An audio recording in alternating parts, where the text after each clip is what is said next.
continent, inclusive and meaningful democratic order. Ladies and gentlemen, a strong democracy is capable enough to translate ideals of social justice, human rights, peace, and prosperity into a practical reality. We, as political parties, stand at the crossroad of this very transformation today. Dear guests, democratic struggle in Pakistan, spanning almost entire national history, has also taught us that the only way to a sustainable democracy is through building stronger system of equitable social and economic justice. Widening gap between haves and have-nots around the world cannot and will not serve interest of democracy. Return of democracy in Pakistan had actively sought to address issues through dialogue and reconciliation. For various national interests, all political parties were brought on one page to work for unity and integrity of the motherland. Ladies and gentlemen, you are aware that important strides have been made to strengthen democracy of Pakistan. Today, there is increasing evidence that growing global and regional challenges of security, pandemics, climate disasters are leading to high levels of income inequality, marginalizing people's chances to quality education, better health facilities, and improved civic amenities. Such inadequacies threaten young democracies like ours. This leads to a state of hopelessness, which translates into hatred and feeds extremism and terrorism. It is, therefore, in vital interest of all political parties to engage into a workable and mutually beneficial mechanism for creating a just order. It is in the same spirit that Pakistan Tehreek-e-Insaf has risen to the occasion during these challenging times. Given the unprecedented devastation caused by floods, we have responded with relief recovery efforts across all nooks and corners of the country to serve our brothers and sisters. It was the same spirit to serve its people that PTI government-led efforts to counter impact of COVID-19 on our vulnerable communities across the country. From smart lockdowns to health card and economic relief through ESAS program, our interventions were world recognized and praised by governments globally. Ladies and gentlemen, promoting democracy promotes peace, and democratic rights cannot survive without tolerance, respect for difference of opinion, and diversity. As political parties, let us inculcate messages of coexistence, advocate for resolving issues through discourse, debate, dialogue into hearts and minds of our people. Dear guests, here I am, reminded of Universal Declaration of Democracy, adopted by Inter-Parliamentary Union in 1997 to set the guidelines for governments by concluding that the achievement of democracy presupposes a genuine partnership between men and women in the conduct of affairs of society in which they work in equality, drawing mutual enrichment from their differences. Ladies and gentlemen, today, no system can claim to be democratic and participatory if it fails to include and address issues concerning its men, women, and marginalized. And let it be remembered by all that there can be no democracy if there is no equity-based social justice. It is thus that in this age of democratization, nations must increasingly create space for upholding true democratic rights through fair judiciary, gender equality, freedom to religious practice, freedom of speech, and freedom on internet. Regular and fair election cycle is a prerequisite to any democratic society. Election Commission must be non-partisan and should not play games of political favorites, targeting the country's largest political party that represents the federation. To dispense democratic rights to citizens, institutions must also play their part. Institutional autonomy must not be confused with institutional encroachment.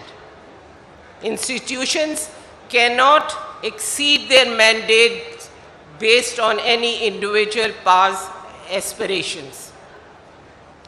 Dear guests, disqualification of Chairman Imran Khan by the Election Commission reminds me of disqualification of Hussain Shaheed Sohrawardi, who was disqualified under the controversial elected body's disqualification order, ABDO, in 1959. Many other popular politicians of East Pakistan were also disqualified under infamous laws like Public and Representative Office Disqualification Act.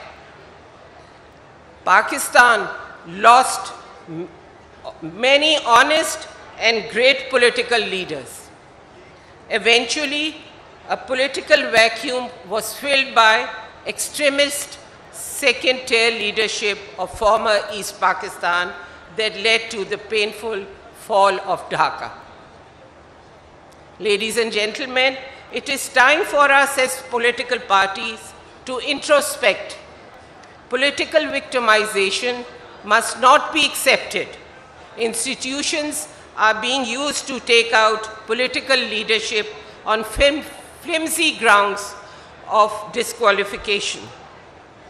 Such steps rather strengthen undemocratic ideals, create constitutional crisis, and only promotes distrust of the electorate in the system. Ladies and gentlemen, so I ask you, are we going to repeat past mistakes time and again and face even greater losses? Can this country afford these repeated trials and errors? Answer is clear no. People of Pakistan cannot be denied of their political right to elect and choose their representative leaders. We must say no to political maneuvering by unelected officials and institutions and condemn them for acting beyond their constitutional and legal mandate.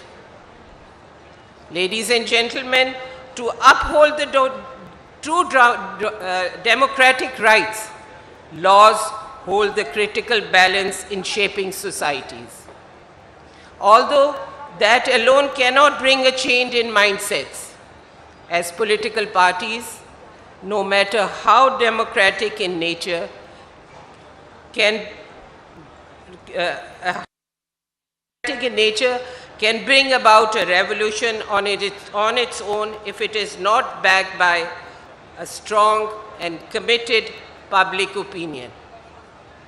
Dear participants, in line with these ideals, I must also lay forth Pakistan Tehreek-e-Insaf's founding principles: justice, rule of law, and equality for all. PTI believes that democracies are vanguard of rights of the oppressed, and no democracy can work without participatory culture. As a democratic political party that has led by example of internal democracy, we believe in a culture of dialogue. We stand for resolving all outstanding issues through continued process of discussion, sharing of ideas, and seeking common ground. And to build such broad consensus, us political parties must take the center stage. Ladies and gentlemen, as we take the center stage, we must remember that civil liberties are not dispensed through political parties, but also through meaningful engagement with institutions and all stakeholders. To me, this determines the extent, reach, and inclusivity of democratic governance. In light of these convictions, with our government during 2018, we saw a rise of free media, sustained growth of vibrant civil society, and a growing focus of elected representatives on issues of human development and civil rights. Honorable guests, political leadership of Premier Imran Khan had set the global desire for transparency and accountability into practice.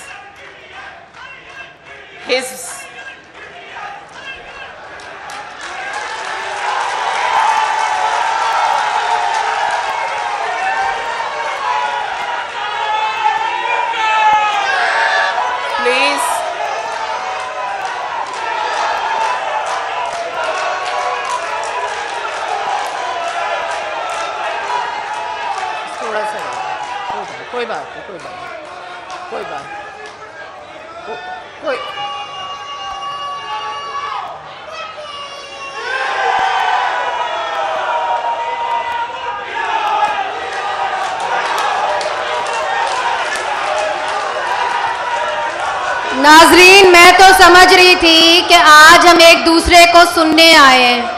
ये तो हम सारा साल ही करते हैं, आज कुछ बातें भी हो जाएं वजन वाली तो फिर मज़ा आए ना। फिर पता चले कि आसमा जहांगीर कॉन्फ्रेंस है, जलसे जुलूस नहीं है।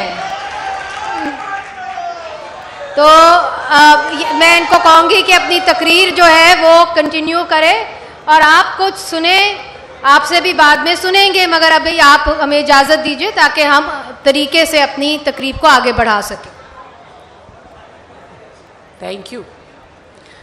Ladies and gentlemen, political leadership of Premier Imran Khan had set the global desire for transparency and accountability into practice. His vision for climate change mainstreamed and amplified Pakistan's multiple initiatives into global development agenda on environmental protection. Dear participants, PTI represent fresh and young face of this new Pakistan. We have led the agenda of social inclusion through multilateral engagements, parliamentary diplomacy, and reorientation of international affairs with new friends.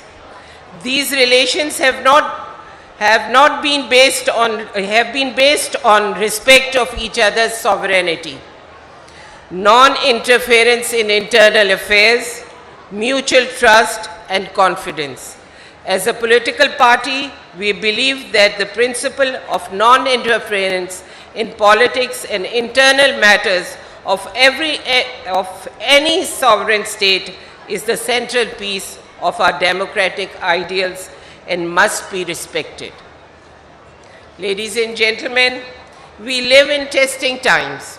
As political parties, we must be deeply concerned over increasing violence and brutality perpetrated against innocent civilians, journalists, and civil society by violent regimes inside our borders and outside, where press freedom, right to agency, and assembly are compromised. Mohtarma Fatma Jinnah foresaw this oppression against citizens and said, "The movement of Pakistan which Quaid-e-Azam launched was ethical and in inspiration and ideological in content. The story of this movement is a story of ideals, equality, fraternity, social and economic justice, struggling against forces of domination, exploitation, intolerance, and tyranny." Ladies and gentlemen, I strongly believe that we have common challenges of peace and security health, education and human development, all of which threatens socio-economic fabric of our country. Terrorism, extremism and militancy have cost us as a nation. As women, we stand the most vulnerable. We must address problems that compel people to lay hands onto weapons. A political dispensation in a democratic setup can address these and such other societal problems much better. As parties, we all must aspire for a democratic polity, where writ of people would reign supreme, where state will not be seen as exploiter but a facilitator in development, where fruits of progress would be shared equally among the privileged and unprivileged, men, women and the vulnerable. Dear participants, today as we assemble in this hall, the onus of responsibility of turning Pakistan into a truly democratic polity lies on us. It is time for change. Global trends and continued urge for making democracy relevant to youth, women and the underprivileged argues that we as political parties ensure this very change. Pakistan Tehreek-e-Insaf represents this very change. Ladies and gentlemen, as I end, I thank the organizers for the commitment to human rights agenda. I hope that you continue to host this forum for a meaningful and productive dialogue. Thank you very much.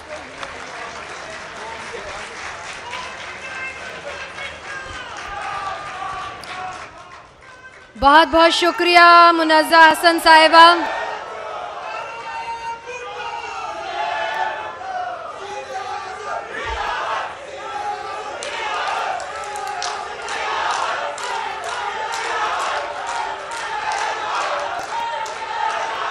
अच्छा हुन तुसी अपनी competition बंद करो तो असी अगे चलन। भाई अच्छा जी, अब बहुत बहुत शुक्रिया मुनज़्ज़ा हसन साहिबा ने बात की कि सियासी जमातों को एक एक करके बाहर निकाला गया है, एब्डो का उन्होंने हवाला दिया। तो हम दुआ करते हैं कि सियासी जमातें ये याद रखें जब वो इक़्तिदार में होती हैं। अगर वो इस बात को याद रखें तो फिर शायद बहुत सारी आसानियाँ पैदा हो सकती हैं। दावत देती हूँ जनाब अफरा साहब खटक को, फॉर्मर सेनेटर हैं और फॉर्मर चेयरपर्सन है human rights commission of Pakistan.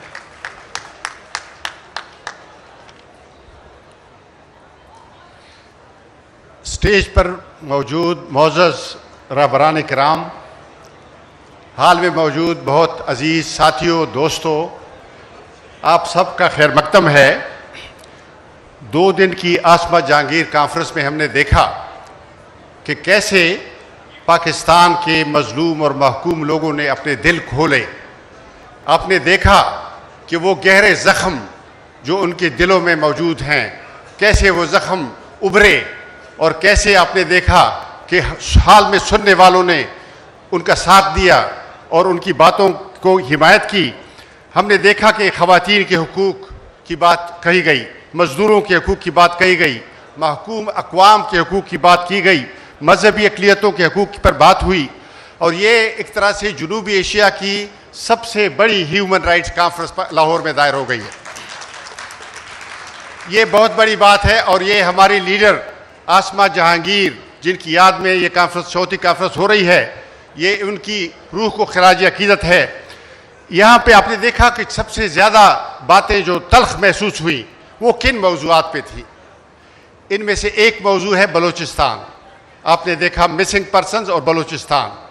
आपने देखा कि जो पश्तून पेरिफेरी है, जो इलाके हैं फाटा पाटा वगैरह, आपने देखा कि कैसी बातें मुकर्रीन ने की और कैसे अवाम ने उनके साथ दिया। और तीसरी बात गिलगित बल्तिस्तान है। मैं समझता हूँ कि ये जो इलाके हैं ये अमलन कॉलोनीज़ हैं, इनके साथ कॉलोनीज़ की तरह का सलूक हो रहा है। आज़ाद मुल्कों में इस तरह नहीं होता, लेकिन उनको कोई राइट नहीं है, उनको कोई हकूक़ नहीं है। तो ये जो गहरे ज़ख्म सामने आए हैं, उसकी वजह से मैं समझता हूँ कि आज सियासी पार्टियों को अपने एजेंडा पर ज़रा बात करनी चाहिए, नए सिरे से उनको सोचना चाहिए कि ये जो स्टेटस को है, इसको थोड़ा सा इसके साथ पालिश करने से नहीं होगा, इसमें सुर्खी पाउडर लगाने से स्टेटस को ये नहीं हल होगा। तब्दीलियाँ लानी होगी और बड़ी तब्दीलियाँ लानी होगी। ये जो आज हम बात कर रहे हैं, जनूबी एशिया में आईनी बहरान जनूबी एशिया का, जिसमें भारत, पाकिस्तान, अफ़गानिस्तान, श्रीलंका, बांग्लादेश, ये सारा इलाका है। तो जब हम अपने मुल्क में ये कॉन्फ्रेंस कर रहे हैं, तो आइए ज़रा देखें कि हमारे यहाँ क्या बहरान है। बहरान बड़ा है, मैं उस पर बात नहीं करना चाहता, वो हमारे दूसरे लीडर यहाँ बैठे हुए हैं, वो बात करेंगे। मैं उसके एक बुनियादी बात का हवाला देना चाहता हूँ। कोर इशू क्या है, बहरान की जड़ क्या है। मेरी नाकिस राय में पाकिस्तान में सबसे अहम प्रॉब्लम जो है वो जर्नैल शाही है, जर्नैलों की हुकूमत है। वैसे तो कहने को यहाँ पे आईनी निज़ाम है 73 का, लेकिन वो आईनी निज़ाम अमलन नाफिज नहीं है। इसको हाइब्रिड कहकर छुपाया जाता है। हाइब्रिड, ये हाइब्रिड नहीं है, ये अनअनाउंस्ड मार्शल लॉ है। इसका असली नाम जो है वो गैर एलानिया मार्शल लॉ है। तो मैं समझता हूँ ये है आईनी बहरान। इसको एड्रेस किए बगैर हम कैसे आगे बढ़ सकते हैं। और आप ये देखें पिछले 4-6 महीने में इस मुल्क में क्या है। देखें, जो मिलिट्री की टॉप लीडरशिप है, उसकी प्रमोशन, उसकी अपॉइंटमेंट पॉलिटिसाइज हो गई है और पूरे मुल्क को उसे पोलराइज कर दिया है। ये कैसे मुमकिन है कि हम इस मसले को का जिक्र न करें आसमा जहांगीर कॉन्फ्रेंस में? ये कैसे हो सकता है? ये देखें, ये जो सियासी पार्टियों में एक खींचतानी है, उसमें एक बड़ी वजह यह भी है कि किसका उम्मीदवार आगे आएगा और किसका उम्मीदवार नहीं आएगा। देखें, ये नहीं हो सकता। और सियासी पार्टियों से ये भी गुजारिश बहुत अदब के साथ, एहतराम के साथ, कि ये आप एक्सटेंशन के ला क्यों बनाते हैं? ये सरकारी नौकरों को 3 साल काफ़ी है ना जी, आप 6 साल क्यों करते हैं? 9 साल और 12 साल क्यों करते हैं? हमने देखे ना, अयूब खान के हमने नहीं देखा 10 साल, ज़ियाउल्लाह के 11 साल हमने नहीं देखे, मुशर्रफ के 9 साल हमने नहीं देखे। तो क्यों इनको आप लंबे मैं समझता हूँ कि पार्लियामेंट को एड्रेस करना चाहिए ताकि ये जो प्रमोशन का मसला है ये पॉलिटिसाइज ना हो। इसके लिए कॉन्स्टिट्यूशनल फ्रेमवर्क ऐसा बनाना चाहिए कि बस वो अपनी नौकरी करें और चले जाएं, वरना फिर यह होगा कि देखिए फिर इनको ढूंढेंगे आप कैसे। आप जनरल कियानी कहाँ है, जनरल राई शरीफ कहाँ है, यानी उनके एड्रेसेस आप बताएं। तो ये इस तरह नहीं होगा। इस मसले को एड्रेस करेंगे तो पाकिस्तान में आईनी निज़ाम और जमहूरियत आएगी। और दूसरी बात मैं ये भी अर्ज़ करना चाहता हूँ कि 1-2 ऐसे बड़े मसले हैं इस मुल्क में। मिसिंग पर्सनस का मैंने अर्ज़ किया, मिसिंग पर्सनस का जिक्र भी नहीं करते। ये यहाँ पे पहले सेशन में बात हुई है, मैं उस पर बात नहीं करना चाहता, लेकिन सिर्फ हमारे लीडरों के समाज में लाना चाहता हूँ कि लोगों के दिल फट गए हैं। बलोच माएँ औरतें सड़कों पर बैठी हैं, पश्तूनख्वा के हर ज़िले में एहतजाज हुआ है मिसिंग पर्सनस का, कौन सुन रहा है? और मैं ये बताना चाहता हूँ अगले उसमें कि हमारे सूबे में action in aid of civil power, ये देखें, ये जो रेगुलेशन था 2011 में नाफिज हुआ, ये फाटा जब मर्ज हुआ ये ख़त्म हो गया, लेकिन ये इसको चोर दरवाजे से लाए। पेशावर हाई कोर्ट ने उसको भी स्ट्राइक डाउन किया। और ये उस 5 अगस्त 2019 को जब हिंदुस्तान ने कश्मीर की रियासत को डिज़ाल्व किया, उसी तारीख को पाकिस्तान में जो हमारे सूबे में action in aid of civil power का कानून गैर कानूनी तौर पे गवर्नर से एक रेगुलेशन जारी किया गया। उसकी कोई कानूनी हैसियत नहीं थी, लेकिन जारी किया गया। पेशावर हाई कोर्ट ने उसको स्ट्राइक डाउन किया, हुकूमत भागी भागी आई और सुप्रीम कोर्ट ने उसको सस्पेंड किया, हाई कोर्ट के ऑर्डर को सस्पेंड किया। ये एक फिर जर्नलों ने दबाव डाला, सूबाई असम्बली से एक जेली दोबारा एक करारदाद पास कराई कि एक्शन इन एड जो है यहाँ पे लाया जाए। फिर पेशावर हाई कोर्ट ने उसको स्ट्राइक डाउन किया। फिर इस्लामाबाद की सुप्रीम कोर्ट ने उसको सस्पेंड किया, हाई कोर्ट के ऑर्डर को। अब देखें ना, हमारे पास क्या चॉइस है इसके सिवा कि हम मुतालबा करें कि हमारे हाई कोर्ट फैसले करती है और इस्लामाबाद की सुप्रीम कोर्ट उसको सस्पेंड करती है, हमारे हकूक छीनती है। 60 लाख लोगों का मसला है, 60 लाख लोग मार्शल लॉ में रह रहे हैं। एक्शन इन एड के मानी है फौज कैद कर सकती है, फौज जेल खाने चला सकती है, फौज पुलिसिंग कर सकती है। ये तो मार्शल लॉ है। और ये इस्लामाबाद की हाई कोर्ट, सुप्रीम कोर्ट, ये सुप्रीम कोर्ट मैं समझता हूँ कि साकिब निसार और जस्टिस खोसा और ये मौजूदा चीफ जस्टिस ने, इन्होंने तो उसको स्कैंडलाइज किया है सुप्रीम कोर्ट को। ये कैसे हो सकता है कि आप लोगों के हकूक को सस्पेंड करें? 60 यानी देखिए 60 मिलियन लोग पख्तूनख्वा के बुनियादी हकूक से महरूम हैं। ये एक बहुत बुनियादी मसला है, बेसिक पर्सन बुनियादी मसला है। और तीसरी बात आपसे ये गुजारिश है कि पख्तूनख्वा में अमन की तहरीक उठी है, पख्तूनख्वा के अवाम उठे हैं। वजीरिस्तान ने खौफ तोड़ा, उस वक़्त जब कोई बात नहीं कर सकता था PTM ने बात की, अली वजीर, मंजूर पश्तीन, मोहसिन दावड़, इन्होंने आवाज़ उठाई कि खौफ तोड़ा। अभी स्वात ने अमन का परचम बुलंद किया है। स्वात ने कहा है हम तालिबान नहीं मानते। स्वात ने कहा है कि जर्नलों की दावत पे तालिबान आए हैं, वो कहते हैं हम नहीं मानते, हमारे यहाँ अमन होगा, दहशतगर्दी नहीं होगी। तो गुजारिश ये है कि हम सियासी पार्टियों से अपील करते हैं कि अमन तहरीक की हिमायत करें। ये जो तालिबान के ख़िलाफ़ लोग कहते हैं कि ना आए यहाँ, इसकी हिमायत करें। और सियासी पार्टियाँ पीछे रह गई हैं, लोग आगे निकल गए हैं। लोगों ने मुतालबा किया, ये जो स्वात में लोग जमा थे, उस दिन मैं गया था, हज़ारों बहुत इतना बड़ा मजमा था, कोई ट्रांसपोर्ट उनके पास नहीं थी, लोग खुद आए थे। तो गुजारिश है कि उनकी हिमायत करें। अगर नहीं करेंगे हम तो फिर सूरत हाल यही रहेगी। और मुझे फिर वो अहमद फराज का शेर कहना होगा कि गर रोशनी यही है, गर रोशनी यही है तो ऐ बदनसीब शहर, ये तेरगी ही तेरा मुकद्दर लगे मुझे। और वो मुतमईन कि सबकी ज़बां काट दी गई, वो मुतमईन कि सबकी ज़बां काट दी गई, ऐसी खामोशियों से मगर डर लगे मुझे। शुक्रिया। बहुत बहुत शुक्रिया जनाब अफराज साहब खटक साहब। और अब हम दावत देते हैं पाकिस्तान मुस्लिम लीग नून के senior leader, former prime minister of Pakistan जनाब शाहिद खाकान अब्बासी साहब को।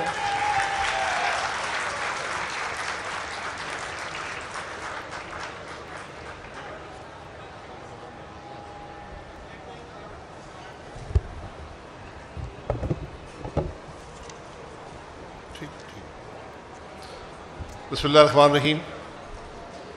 जनाब बिलावल भुट्टो जरदारी साहब, मोहतरमा मुनज़्ज़ा हसन साहिबा, मेरे बहुत पुराने दोस्त अफरत साहब खटक साहब, मुअज़्ज़ज़ हाज़रीन, अस्सलाम वालेकुम।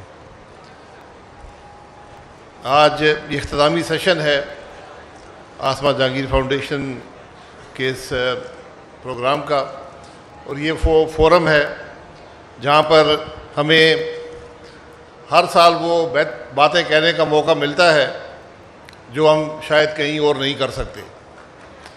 तो आज भी बहुत सी बातें आपके सामने हुई हैं, लेकिन आज मुल्क में मेरी नज़र में जो सियासत है, जो हमारा सियासी मफाद है, आज उसको मुल्क के मुफाद के ताबे होना पड़ेगा। आज बदकिस्मती से इल्ज़ामात एक दूसरे पर लगाएं तो इल्ज़ामात ये हफ्ते भी काफ़ी नहीं है, लेकिन उन सब इल्ज़ामात को एक तरफ रख दें। इस जो कुछ हुआ हम सब उसके अंदर शरीक हैं, हम सबको उसकी ज़िम्मेदारी कबूल करना पड़ेगी। कोई यहाँ बरी ज़िम्मा नहीं है, क्योंकि आज हमारा मुल्क मुश्किल में है, मुल्क की आवाम मुश्किल में है। आज सियासी नारों की जगह नहीं रही। आज मुल्क के हालात को बेहतर बनाने के लिए हम सबको हिस्सा डालना पड़ेगा। आज ये मुमकिन नहीं है कि जज जो हैं वो अपनी तकर्रीयों की बात कर रहे हों, उनकी तरजीह अपनी तकर्री हो। आज ये मुमकिन नहीं है कि मुल्क का सबसे बड़ा मसला आर्मी चीफ की तैनाती हो। आज मुल्क का सबसे बड़ा मसला इस मुल्क के अवाम की तकलीफ़ है, इस मुल्क की मईशत है। आप रोज़ टीवी पर देखते होंगे कि मईशत की बात भी कोई करता है। क्या हमें एहसास है कि हम आज कितने नाजुक हालात से गुजर रहे हैं? ये मामूल के कारोबार से मामला नहीं चलेगा। आज सबको हिस्सा डालना पड़ेगा, जो भी इस मुल्क की ताकत में शरीक हैं। और हमारा मुल्क आइन के मुताबिक नहीं चलता, ये बात सब पर वाज़ेह है। तो चाहे आप आइन आपको ताकत इख्तियार देता है या इस मुल्क के हालात ने आपको ताकत का इख्तियार दी है या इस मुल्क की रवायात ने आपको ताकत का इख्तियार दिया है, आज सब अपना हिस्सा डालें। हमने जो पुराने लोग यहाँ पर हैं, हमने मशरक़ी पाकिस्तान के हालात भी देखे थे, इसी किस्म के हालात थे, लोग ऐसे ही बेखबर थे। तो आज बात यह है कि हम ज़रा अपने गिरबान में देखें कि क्या हमारा मुल्क गुजरे हुए कल से बेहतर है? क्या हम इन नौजवानों को आने वाला कल बेहतर दे सकते हैं? हमारी सियासत को शायद 2 चांद लग जाएं, 4 दिन इक़्तिदार की ओर मिल जाएं, लेकिन मुल्क के हालात कौन हल करेगा? जो सियासतदान एक दूसरे की इज्जत ना कर सके, वो मुल्क की इज्जत भी नहीं कर सकते, वो अवाम की इज्जत भी नहीं कर सकते। आज हमें ज़रा मुल्क को पहले रखना है, अपनी सियासत को पीछे छोड़ना है। आज ये मुमकिन नहीं है कि मुल्क की मईशत तबाह हो रही हो और हम उसकी कीमत पर अपनी सियासत खेलना चाहें। आज अभी इससे पहले रज़ा रब्बानी साहब ने कहा था एक ग्रैंड नेशनल डायलॉग की ज़रूरत है। आज सिर्फ डायलॉग से काम नहीं चलेगा। आप जो भी हिस्सेदार हैं इस मुल्क की, स्टेक होल्डर हैं इस मुल्क की सियासत में, जिसमें सियासतदान हैं, इस मुल्क की फ़ौज है, इस मुल्क के जज हैं, इस मुल्क के इंटेलिजेंस की एजेंसियां हैं, इस मुल्क का मीडिया है, ये वो लोग हैं जो इस मुल्क के हालात पर असरअंदाज होते हैं।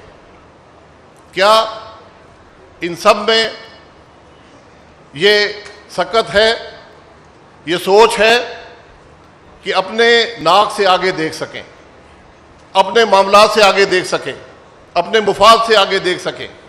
ये वो बातें हैं जो पाकिस्तान के मुस्तकबिल का तयन करेंगी। आज आप किसी जमात को भी 100% सीटें दे दें, मैं आपको हकीकत से कहता हूं मुल्क नहीं चलेगा। जिस मुल्क में इतना निफाक हो, इतना इंतशार हो, अंदरूनी हालात भी ख़राब हों, बैरूनी हालात भी ख़राब हों, मईशत अंदर से खोखली हो, बाहर से भी दबाव हो, तो मुल्क कैसे चलेगा? आज हम सब के लिए लम्हा फिक्रिया है। और मैं सिर्फ ये बातें नहीं करता, ये हकायक हैं। आज आप किसी हवाले से देखें, पाकिस्तान गरीब हुआ है, इस मुल्क के अवाम गरीब हुए हैं। इसकी जिम्मेदारी कबूल करने वाला कोई है? कोई ये कह सकता है कि हाँ मेरी भी गलतियां हैं? गलतियां सबकी हैं। इल्ज़ामात लगाने और बैठ कर एक दफ़ा इल्ज़ामात लगा ले, किसने क्या किया और किसने क्या नहीं किया। मैं उन बातों में नहीं जाना चाहता, लेकिन आज हम सबको बात मुल्क की करनी होगी, मुल्क की मुश्किलात की करनी होगी। वो बातें आज नज़र नहीं आती, वो एहसास नज़र नहीं आता, हालात का खौफ नज़र नहीं आता, इन चैलेंजेस से मुकाबला करना नज़र नहीं आता। इसलिए आज सियासी लीडरशिप हो, अस्करी लीडरशिप हो, जुडिशल लीडरशिप हो, बिजनेस लीडरशिप हो, आज ये सब पर लाजिम है कि इकट्ठे हों, इन मामलात के हल तलाश करें और सब उसको सपोर्ट करें। जो भी हुकूमत में हो, जिसको पाकिस्तान के अवाम हुकूमत दें, सपोर्ट करें उसको। ये मुमकिन नहीं है कि एक मुल्क में गैस की कीमत खरीद 1000 रुपया हो और हम 600 रुपये में बेच रहे हों। ये मुमकिन नहीं है कि बिजली बनाने की कीमत जो है वो 40 रुपये में पहुंच गई और हम बिजली 25 की बेच रहे हों। ये मुमकिन नहीं है कि तेल की कीमत खरीद जो है वो 250 रुपये और हम 200 रुपये में बेच रहे हों। ये बड़ी बड़ी बड़ी बुनियादी मामूली बातें हैं, लेकिन यही मुल्क की मईशत को तबाह करती हैं। कोई जमात भी ये फैसला करने की शक्कत इसे नहीं रखती कि उसको उसका सियासी मुफाद मुतासिर होता है, लेकिन ये फैसला आपने करना है, ये हमने सियासी मुफाद को मुकद्दम रखना है या हमें मुल्क का मुफाद चाहिए। ये जब फैसले इस मुल्क की पॉलिटिकल लीडरशिप करने के काबिल होगी, फिर मुल्क के मामलात बेहतर होंगे। आज हम सबको बैठकर एक पाकिस्तान के मुस्तकबिल का खाका बनाना पड़ेगा। लोग सोशल कॉन्ट्रैक्ट की बात करते हैं, आज मैं समझता हूँ बात उससे भी आगे है। हमें एक खाका बनाना पड़ेगा, एक रीइमेजिनेशन करनी पड़ेगी पाकिस्तान की, कि हम पाकिस्तान को क्या देखते हैं, कैसे देखते हैं और वहाँ पहुँचने का रास्ता क्या है। ये चैलेंज है आज की पॉलिटिकल लीडरशिप का, ये चैलेंज है आज की अस्करी लीडरशिप का, ये चैलेंज है आज की जुडिशियल लीडरशिप का। इन बातों से बाहर निकले कि किसको इक़्तिदार मिलेगा, ये नहीं मिलेगा। इन बातों से बाहर निकले कि फौज का सरबराह कौन बनेगा। इस बात से बाहर निकले कि हमने कौन से जज को प्रमोट करना है। ये वो छोटी बातें हैं जिससे मुल्क मुतासिर होता है। ये आपकी सोच की अक्कासी करता है। जिस मुल्क के चीफ जस्टिस इंसाफ ना दे सकें, निज़ाम ना बना सकें, नीचे से जज उठाकर प्रमोट करना चाहें, किस मकसद के लिए? मेरा कोई ताल्लुक जुडिशरी से नहीं है, ना मेरा कोई रिश्तेदार जज, लेकिन ये वो सवाल हैं जो आप पर उठते हैं। जितना बड़ा ओहदे इंसान को मिलता है, इतनी बड़ी जिम्मेदारी भी साथ आती है। ये तारीख आपको अच्छी तरह जज नहीं करती। मुझे बता दें यहां कौन सी लेगेसी बनाने, मुझे बहुत से लोग लेगेसी बनाने वाले मिले, मैंने उनकी कोई लेगेसी नहीं देखी, मैंने उनकी कोई इज्जत नहीं देखी। इसलिए आज हम सब पर लाजिम है कि इन हालात को समझें। बेहतर बनाने का एक ही रास्ता है, एक जगह बैठना पड़ेगा, मुल्क सबका है। एक दूसरे को पसंद करें या ना करें, अपने फरोई मामलात से, अपने ज़ाती मुफाद से, अपने इदारों के मुफाद से ज़रा बाहर निकलें। जब मुल्क का मुफाद सामने रखेंगे, हर हाल इंशाअल्लाह आपको मिल जाएगा। बहुत शुक्रिया।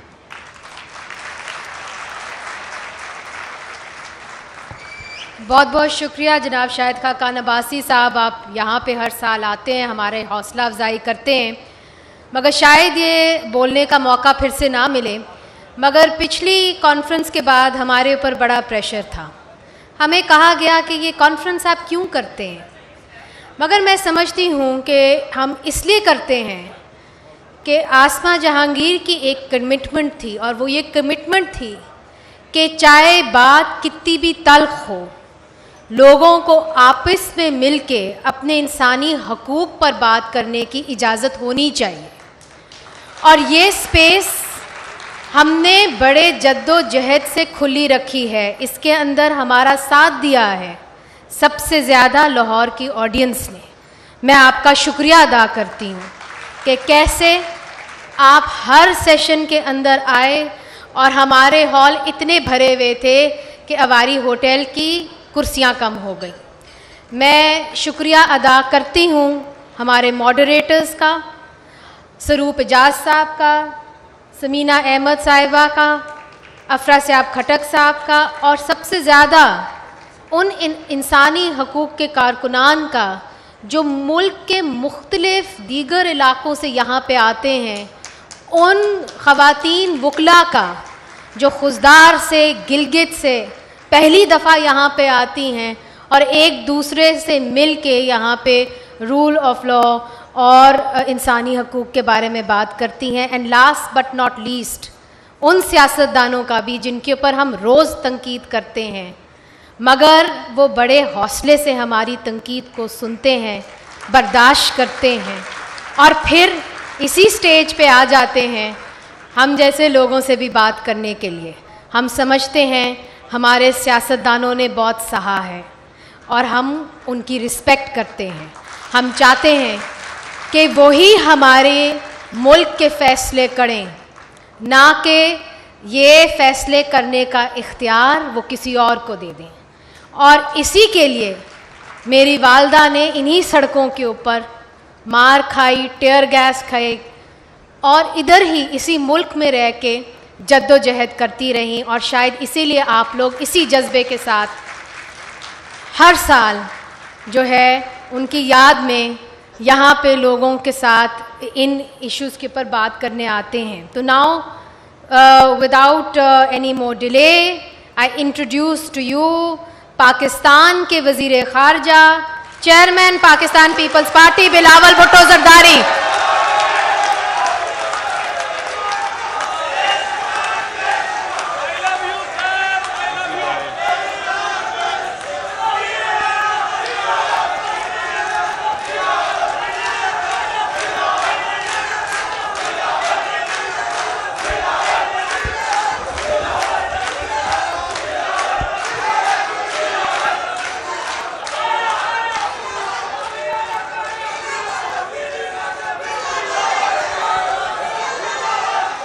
बिस्मिल्लाहिर्रहमानिर्रहीम। अस्सलाम वालेकुम। मुझे बहुत खुशी हो रहा है कि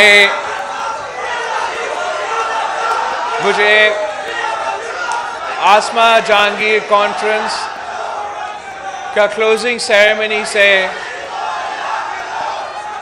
खिताब करने का मौका मिला है।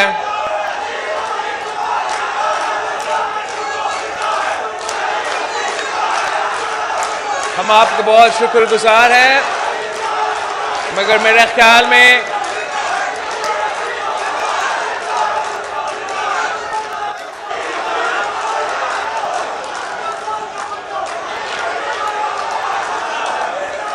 अच्छा, थैंक यू।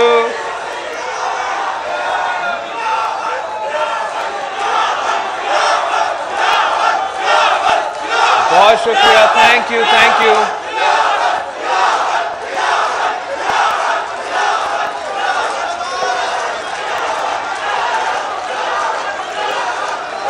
आज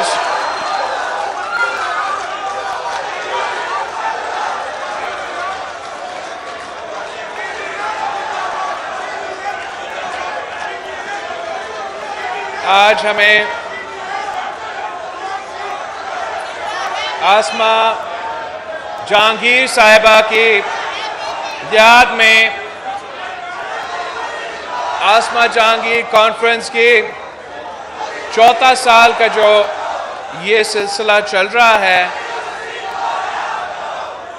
और मुझे बहुत खुशी हो रहा है कि मुझे आपसे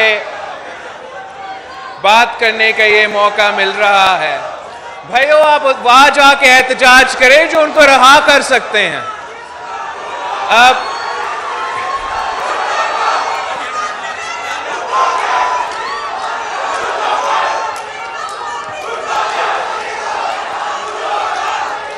आसमा जहांगीर साहिबा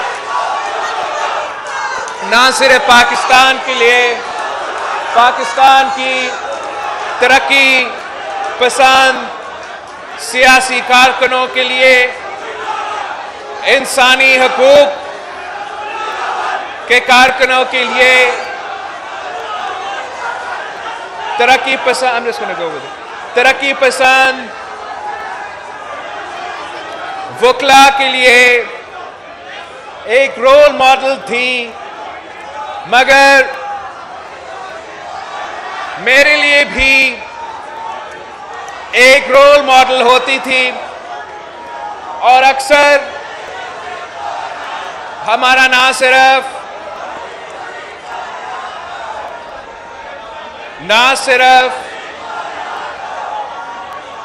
बातचीत होता था, मगर आसमा जहांगीर साहिबा हमें वक्तन फवक्तन गाइड भी करती थी।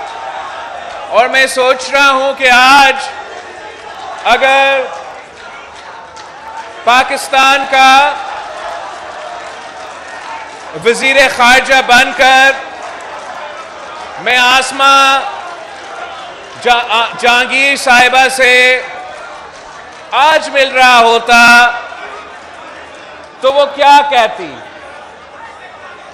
सबसे पहले मेरे ख्याल में वो मुझसे पूछती कि बिलावल, आपने तो वो डेंजरस डफर से डील करके तो वजीर खारजा नहीं बने।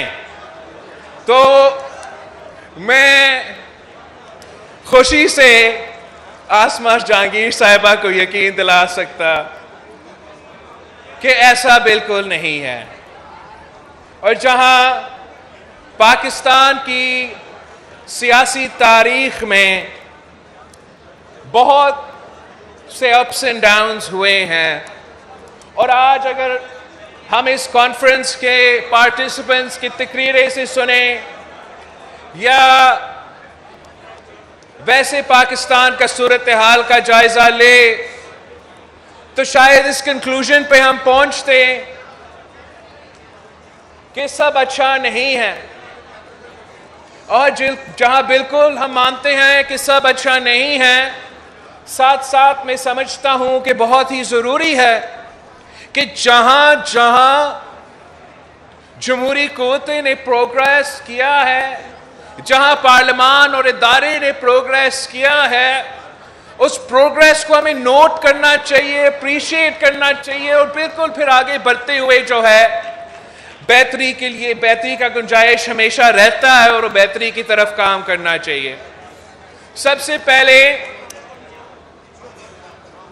मैं इस बात का जिक्र करना चाहूंगा, इसलिए मैं समझता हूं कि एक किस्म का फॉल्स इक्विवेलेंस दिया जा रहा है हमारा साबिक वजीर आजम का हुकूमत खत्म होने में और माजी में जो होता रहा। आई थिंक इस दफ़ा बहुत ज़रूरी है कि हम एम्फसाइज करें कि पाकिस्तान की पार्लियामान की प्रोग्रेस के लिए, पाकिस्तान की जमहूरियत की प्रोग्रेस के लिए ये काफ़ी बड़ा कामयाबी है कि वज़ीर आज़म, साबिक वज़ीर आज़म इमरान खान साहब वो पहला वज़ीर आज़म है जो पार्लियामान के अंदर से एक आईनी अदम एतमाद की सूरत में घर भेजा गया। ये आपको ये कदम पसंद आए या ना आए, लेकिन मेरा ख्याल में सारे सियासी जमातों के लिए, जमहूरी पसंद कुव्वतों के लिए हमें इस पॉइंट को ना सिर्फ हाईलाइट करना चाहिए मगर जोर देना चाहिए कि एक ही लेजिटिमेट जमहूरी तरीका है एक वजीर आजम को हटाने का और दूसरे वजीर आजम को मुंतखब करने का, और वो एक अदम एतमाद है। और पाकिस्तान डेमोक्रेटिक मूवमेंट ने तारीख में पहली बार एक ऐसा वजीर आजम को, जो हमारे नजर में एक सिलेक्टेड वजीर आजम था, गैर जमहूरी तरीके से अपना वजीर आजम का ओहदा संभाला था, मगर हमने जमहूरी तरीके से उस वजीर आजम को घर भेजा। वरना माजी में हमारे वजीर आजम के साथ क्या सलूक किया गया? माजी में या आपको एक्साइल किया गया, या फांसी के फंदा पे चढ़ना पड़ा, या बॉम्ब धमाकों में खुदकुश हमला में शहीद हुए, या किसी अदालत से फैसला आया या गेट नंबर 4 से फैसला आया और उसने ही हमारा वजीर आजम का बंदोबस्त कर लिया। तो ये पाकिस्तान की जमहूरी निज़ाम के लिए जरूर एक प्रोग्रेस है कि पार्लियामान के थ्रू हमने अपना वजीर आजम को घर भेजा, और अब हम उम्मीद रखते हैं कि आगे जो भी होता है, जो भी वजीर आजम आता है, जैसे ही हमारा जमहूरी निज़ाम चलता है कि अदालत पे दरवाज़ों के खटखटाने के बजाय, गेट नंबर 4 की तरफ रुख करने के बजाय, मैं उम्मीद करता हूं कि आगे जाके भी अगर ऑपोजिशन होना है तो वह पार्लियामान में हो, और अगर हमने किसी वजीर आजम का एहतसाब करना है तो वो जमहूरी तरीके से हो, वो अदम एतमाद से हो, और ये जो प्रेसिडेंट आपने डाला है ये प्रेसिडेंट चलते रहे। वैसे जब खान साहब ने अपना हुकूमत छोड़ा था तो पाकिस्तान को बहुत से मसाइल में धकेल दिया था, और मेरा ख्याल में ये पहला वजीर आजम होगा पाकिस्तान की तारीख में, पाकिस्तान की तारीख में पहले वजीर आजम होगा जिसने अपना ही मुल्क के मईशत पे खुदकुश हमला करके वजीर आजम का दफ्तर छोड़ा, इसी सोच के साथ कि अगर मैं अपना ही मईशत पे हमला कर लूंगा, अवाम के लिए मुश्किलात पैदा करूंगा, तो अवाम समझेंगे कि जो मेरे जगह में आए हैं वो इस गुनाह के कसूरवार हैं। मगर हकीकत ये है कि इस स्टेज पे बैठे सारी सियासी जमातें ने सारी सियासी जमातें ने खान साहब की मुआशी पॉलिसीज के बारे में हमारा तंकीद, हमारा criticism is on the record, लेकिन हम में से किसी ने यह नहीं सोचा कि खुद वजीर आजम साहब या साबिक वजीर आजम साहब अपना ही मईशत पे खुद मुख्कुश हमला करके पाकिस्तान की तारीख में पहली बार पाकिस्तान के मईशत को यह खतरा था कि हम डिफॉल्ट की तरफ जा रहे थे। और हम समझते हैं कि to play with the health of a country's economy, to play Russian roulette with the country's economy, जिसका बोझ आज तक पाकिस्तान के अवाम भुगत रहे हैं, यह बहुत बड़ा जुल्म था, ना सिर्फ पाकिस्तान के साथ, पाकिस्तान की मईशत के साथ, मगर पाकिस्तान के अवाम के साथ। और जितना भी इसका पॉलिटिकल कॉस्ट रहा, सारे जो पाकिस्तान डेमोक्रेटिक मूवमेंट के सियासी जमातें हैं, हमने पॉलिटिकल कॉस्ट तो अदा किया, मगर पाकिस्तान की मईशत को बचाया, पाकिस्तान को डिफॉल्ट से बचाया और पाकिस्तान के अवाम को मजीद मुश्किलात से बचाए।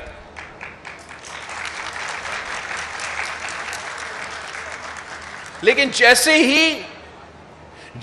ही हमने खान साहब की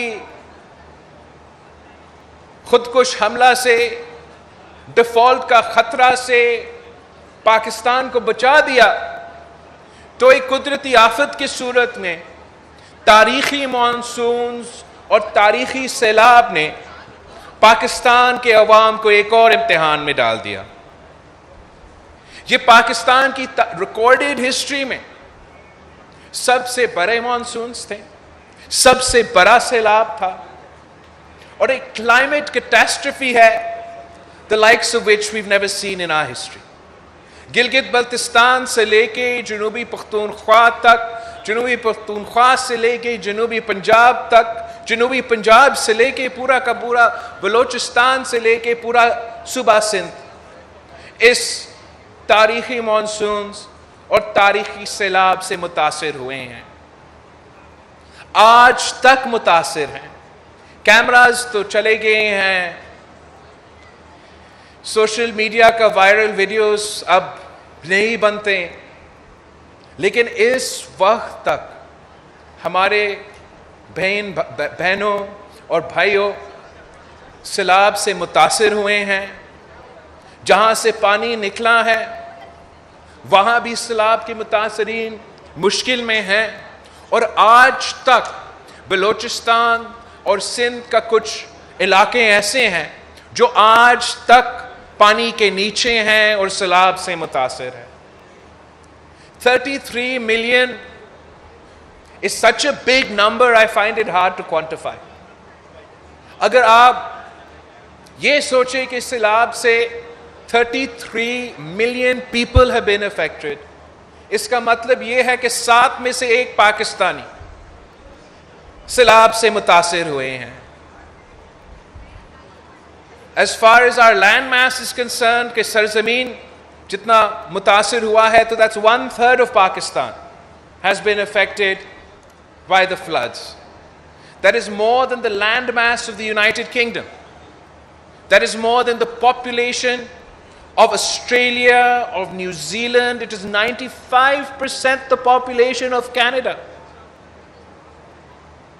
ये एक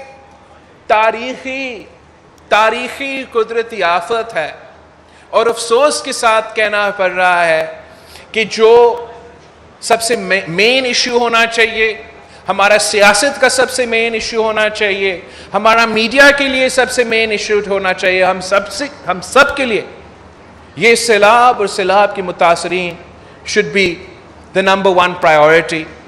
और अफसोस के साथ ऐसा नहीं है। जो इस्लामाबाद में सियासी लड़ाइयाँ चल रही हैं, जो सियासतदानों के लिए सियासी परेशानियां पैदा हो रही हैं, ये तो होते रहेंगे, और हम 5th और 6th और 7th आसमा जहांगीर कॉन्फ्रेंस स्पेस पे इंशाअल्लाह ताला बात करेंगे। लेकिन हमने इस वक्त जो सैलाब मुतासरीन का सिचुएशन है वो कौम के सामने लेकर आना चाहिए, सब मिलके ना सिर्फ उनका मदद करना चाहिए, लेकिन मेरा कोशिश ये रहा है कि दुनिया भर हम ये पैगाम पहुंचाए कि हम ये बर्दाश्त कर रहे हैं, but we are not at fault for the devastation that we are facing today. जैसे आप सबको इस वक्त तक पता होगा, इसलिए हम सब टीवी पे जाके एक ही पॉइंट कर रहे हैं कि Pakistan contributes 0.8% to the global carbon footprint as far as climate change is concerned, and with the 8th most climate stressed country on the planet. इसका मतलब क्या है? इसका मतलब ये है कि the cost of the industrialization of the rich countries, जो कि हम क्लाइमेट से चेंज की सूरत में भुगत रहे हैं, वो बोझ पाकिस्तान के अवाम उठा रहे हैं, और ये हम समझते हैं नाइंसाफी है, और इसलिए हम जगह जगह जाके ना सिर्फ मौसमी तब्दीली की बात कर रहे हैं, ना सिर्फ हमारे सैलाब मुतासरीन के बारे में बात कर रहे हैं, मगर हम इंसाफ का मुतालबा कर रहे हैं कि वो सारे ममालिक जिन्होंने अमीर होते हुए हमारा ये मौसमी तब्दीली का मसला खड़ा कर दिया, अब हमने सब मिलके इसका मुकाबला करना है। और अगर हम सब मिलके मौसमी तब्दीली का मसला का मुकाबला करते हैं तो ही हम इसका हल निकाल सकते हैं, वरना आज पाकिस्तान के अवाम मुतासिर हुए हैं, कल कोई और मुल्क मुतासिर होगा, और जब तक हम एक होके इनका मुकाबला नहीं करेंगे तो इसका हल नहीं निकलेगा। There is not the international financial institutional infrastructure to fund the relief and rescue of 33 million people at once, and then the reconstruction and rehabilitation for those 33 million people at once. लेकिन इंशाअल्लाह ताला हम पाकिस्तान को वो test case बनाएंगे, हम पाकिस्तान को वो क्लाइमेट का पायलट प्रोजेक्ट बनाएंगे कि हम इंशाअल्लाह ताला जब रिकंस्ट्रक्शन और रिहेबिलिटेशन के फेज में दाखिल होंगे, जब इन सारे लोगों के जो घर डैमेज हुए हैं, डिस्ट्रॉयड हुए, उनको एक बार फिर से तामीर करेंगे, जब हम हमारा इरिगेशन इंफ्रास्ट्रक्चर, हमारा एग्रीकल्चर इंफ्रास्ट्रक्चर, हमारा कम्युनिकेशन इंफ्रास्ट्रक्चर के एक बार फिर खड़ा कर देंगे, इस बार we'll make it build back better, we'll build back greener, we'll build back in a more resilient manner, और हम इंश्योर करेंगे कि इस तरक्की का फ़ायदा उन इलाकों के मुकामी लोगों को पहुँचे ताकि उनको रोज़गार मिले और वो अपने हाथों से एक तामीर नौ का सिलसिला शुरू करें। ये मेरे ख्याल में कोई पार्टिज़ान इशू नहीं होना चाहिए, और पूरे पाकिस्तान के सियासी जमातों को जहाँ तक सैलाब है, सैलाब के मुतासरीन हैं, क्लाइमेट कैटास्ट्रफीज़ के बारे में जो एक्शन है उस पे हमें एक पेज पे आना पड़ेगा, एक जॉइंट स्ट्रैटेजी बनाना पड़ेगा, और इंशाअल्लाह ताला हम कंसेंसस के साथ इस मसला से निकल सकते हैं। मगर मेरा अपील है, दरख्वास्त है कि भले बाकी सियासी इश्यूज़ चलते रहेंगे, हमारा जो सैलाब के मुतासरीन हैं उनको ना भूले। आज तक वो खुले आसमान तले इंतज़ार में है उनका कि कोई मदद पहुँचे। मैं अगर गिनवाना शुरू कर दूँ आपके लिए तो उन 33 मिलियन में से 16 मिलियन आर चिल्ड्रन, उन 33 मिलियन में से 600,000 आर प्रेग्नेंट वेमेन जिन्होंने आने वाले महीनों में they have to give birth.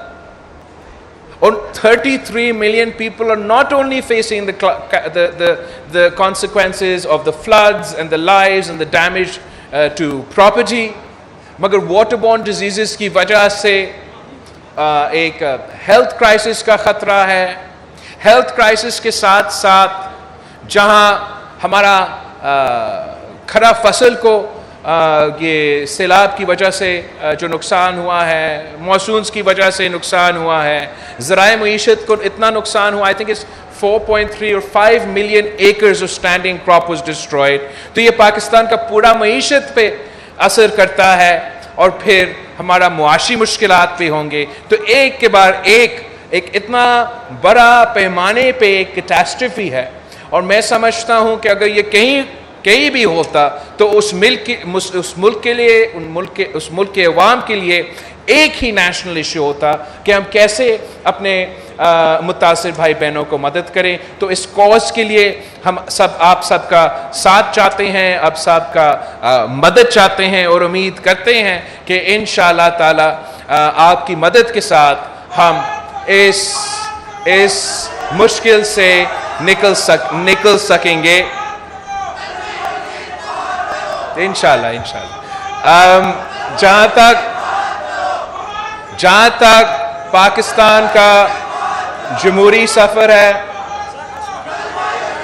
जहाँ तक हमारा जमहूरी सफ़र है, हमारा आईनी सफ़र है, मैं उम्मीद रखता हूँ कि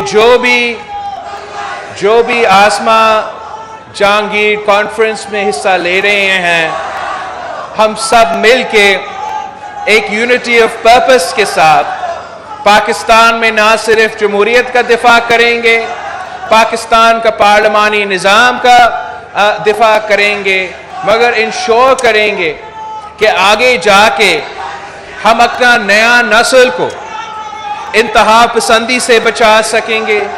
और वो ना सिर्फ मजहबी इंतहा पसंदी मगर सियासी इंतहा पसंदी जिसका हम आजकल मुकाबला कर रहे हैं, जो कि ना सिर्फ पाकिस्तान में सियासी इंतहा पसंदी का मुकाबला किया जा रहा है, मगर भारत में भी सियासी इंतहा पसंदी का मुकाबला किया जा रहा है, यूरोप में सियासी इंतहा पसंदी का मुकाबला किया जा रहा है, अमेरिका में सियासी इंतहा पसंदी का मुकाबला किया जा रहा है। अगर पाकिस्तान का सियासी इंतहा पसंद के निशाने पे इस्लामाबाद है और इस्लामाबाद का घेराव है, तो अमेरिका के इंतहा पसंदी के निशाने पे उनका भी वाशिंगटन डीसी है, उनका भी जमहूरी निज़ाम है, और उनका जमहूरी निज़ाम का गिराव करने का साजिशें चलते रहेंगे। लेकिन हम अपना नया नस्ल पे उम्मीद करते हैं कि वो सच के साथ देंगे, वो जमहूरियत के साथ देंगे, वो तरक्की के साथ देंगे, और वो इंतशार को, इंतहा पसंदी को और एक आदमी का अना को रद्द करेंगे। मैं आप सबका बहुत बहुत शुक्रगुजार हूँ, और मैं आसमा जहांगीर कॉन्फ्रेंस को इसी तरह तरक्की करते हुए देखना चाहता हूँ।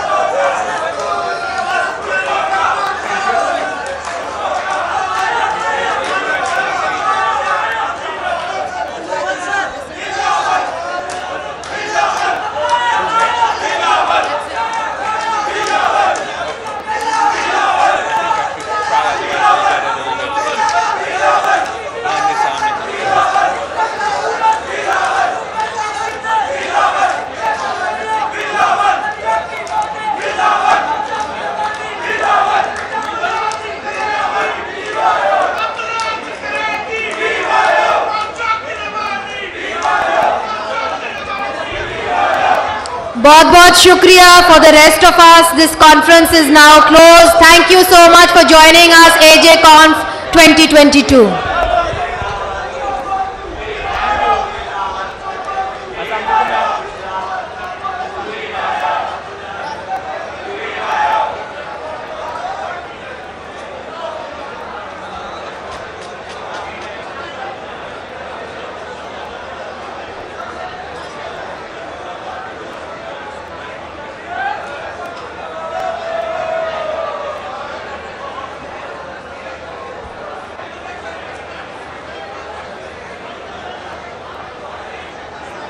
Asma